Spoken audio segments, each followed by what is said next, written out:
Good afternoon. I'm Mark Allen with Gaper.io, and I'm here today with Sammy Abdullah, co-founder and managing partner of Blossom Street Ventures. Good afternoon, Sammy. Hey, Mark, how are you?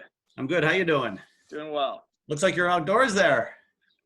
We've got a little yard, so we're lucky. Yes, I am outdoors. That's good. Cool. So can you share a brief background of yourself and your work experience? Yeah, so I'm the co-founder and managing partner at Blossom Street Ventures. We are a Series A, sometimes Series B focused venture fund. $1 million to $1.5 million check. Invest anywhere in the U.S. We're very quantitative, so our focus is on the numbers first, and then qualitative factors third. Mm-hmm. We also like special situations, so inside rounds, rushed rounds, geographies that might take a couple planes to get to. So we'll do things that are a little bit more flavorful, if you will. And what did you do before this? My background is a little bit of hedge fund, a little bit of investment banking, large institutional investor as well. Always have been in finance. Oh, very interesting. So what has been your experience with remote employment? Some of our companies have done or have, the remote model. Almost all of them have a significant remote component for their dev teams. Mm-hmm. I've seen remote work. I've seen remote fail. Mm-hmm. I would say it's pretty mixed, but I think that's all going to change after this. Yeah. So yeah, historically prior to COVID though, remote was not our favorite model at all. Mm-hmm. And we've seen it work for certain pieces of a particular organization's functions, especially on dev and engineering, but in other areas, it's nice to be not remote. Yeah, no, I think it takes a certain discipline to embrace the remote model. Yeah. Yeah, and it's not for everybody. I think if you're a less mature company, it might be a little bit harder. You're right. It's hard to say, right? Yeah. So, what do you think is the future of remote employment? Since you brought it up, and what do you think could be done differently to make it more effective? Yeah, I mean, I think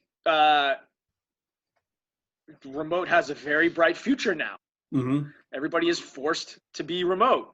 Mm-hmm. I heard a statistic today that 80% of Citigroup is working remote now. And Mark Cuban recently has said a few times, like, look, this is going to change the way we work. Mm-hmm. There are some firms that are going to realize that they didn't need certain employees or some employees. There's going to be other firms that realize remote work is quite good and fits them well, and some employees thrive in remote. Mm-hmm. So the world is definitely going to be a lot more remote than it was prior to this. No, I agree with it. I think it'll be interesting to see, because I think once the pandemic is lifted, people are going to rush back to the office because they can't wait. But then I think about a week or two later, they're going to be like, I kind of like working at home, especially in the bigger cities with traffic issues and parking issues and things like that. Right. And you're in one of them, Dallas, right? Right. And, when people ask me how I'm doing now, it's like, well, I'm used to things now, right? I think we've gotten past the boredom stage and we've gotten past the shock stage. And now it's just like, man, this is just a regular day. And there's worse things in life than working in your backyard around your dogs. So yeah, this is, I think remote is here to stay in a greater, magnitude than before. You'll definitely be more accepted. And there's only so much Netflix you can watch, right? That's right. That's right. For a while. So tell me the story behind Blossom Street Ventures. We were kind of an accident. I was working at a hedge fund for a period of time. At some point, made a small private investment in a bar, actually. And so myself and another individual, Kevin Vella, he was the attorney for the GP in the bar. We decided we'd like to see more private deals, and we didn't care what they were. They didn't have to be tech. They didn't have to be bars. It could be a laundromat, anything, right? We wanted to see more private deal flow. So we started a small angel network. And over 4 years or so, that angel network started to morph and get a little larger. And we also learned a lot of lessons in that we were very bad at angel investing. It's very hard to do. It's a terrible space to be in. The risk reward's way off, in my view, except for a lucky few. And so we decided to try to solve the Series A crunch, if you will. So we started our first fund back in 2014. We're on our 7th fund now. We raise a new fund every year. We deploy it in the following year. We're fully committed capital. We operate in some ways like a VC in that we have a committee, and the capital is committed and called. But we're very different from a lot of VC in that there's no associates, there's no analysts. I run the day-to-day. I'm the only guy that anybody will have to deal with. We're very creative.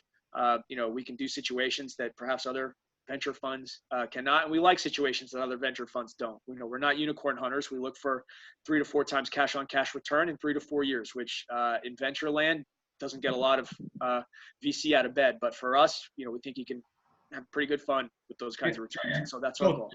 So slightly different model. You're not going for the home run. You're going to fund steady businesses that you believe will grow. We're bunters. You're bunters. Get on base. And our view is if you get on base enough times, you will go to the hall. So, you don't have to hit home runs. You can get on base and steal bases and be Ricky Henderson. That's quite a fine way to go. Yeah, small ball. It works. It works. So, and how did you incorporate the idea of remote at your company or at your companies? That you fund? We don't tell our companies how to run themselves. Okay. We make suggestions as to what we've seen work, what we've seen not work, and then it's up to the founder to, take our information, take other information that people provide and decide what they want to do. So we don't push remote on anybody. We've seen remote work for engineering and dev. We've seen remote work for very advanced enterprise salespeople. And so, on those types of functions, we are quite, we're quite fine to be on board with remote and even promote it, especially on the salesperson side and on the dev talent and engineering. If you can find a great engineer, and he's in the Ukraine or she's in the Ukraine or they live in Idaho and they don't want to move, okay, bring that person on. Yep. Same thing with sales reps. Sales reps, if somebody's regionally based and they're very good and very experienced, then to get them, you've got to allow them to be remote and let them run lone wolf. It's a beautiful thing. Yeah. So we don't push for remote. We think it's a tool in the toolkit, and if it works for some companies, great. It's not going to work for everybody, and for others, they'll thrive. So, the coronavirus has forced the majority of people to go remote. Have you seen it? Has it caused any unique challenges or roadblocks that you didn't anticipate for both you and some of the companies you fund? None of the companies have reported challenges now.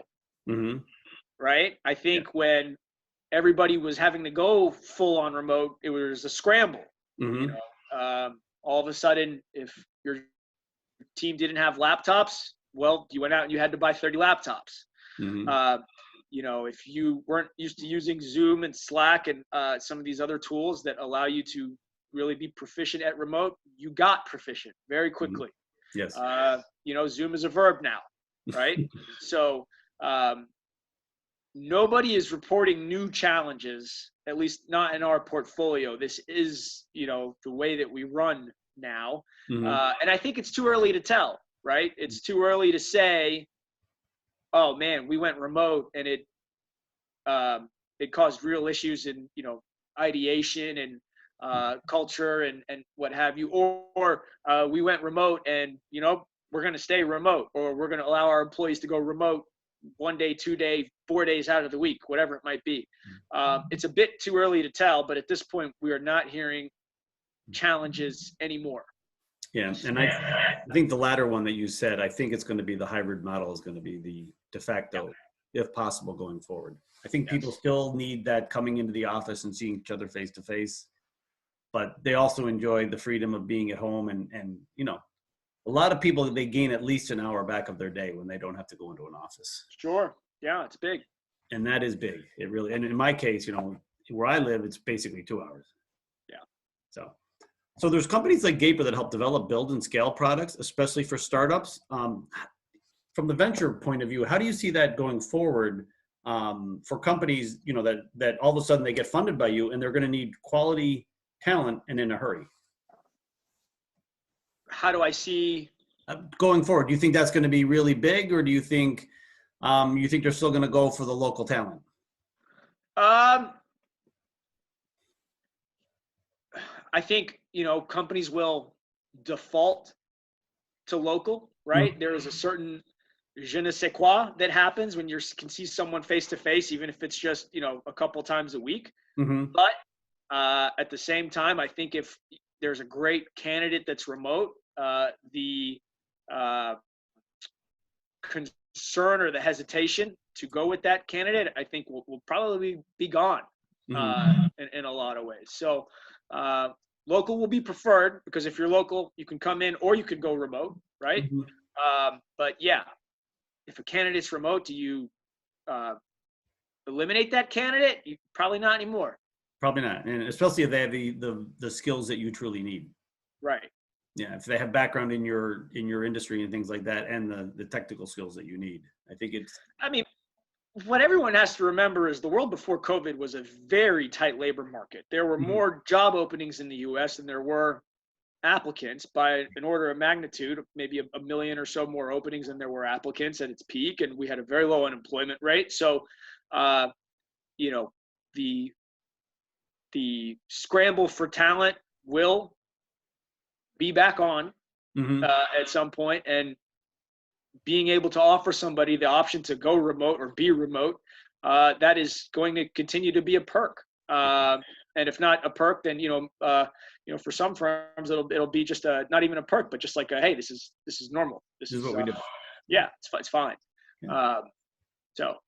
Well, great. Well, Sammy, this has been very enlightening. You have a unique perspective in being in the venture industry and doing venture differently than most people do it. So really great for you to spend time with us today. And I want to thank you for your time, and have a great night. All right, Mark. Thank you for having me. All right, cool.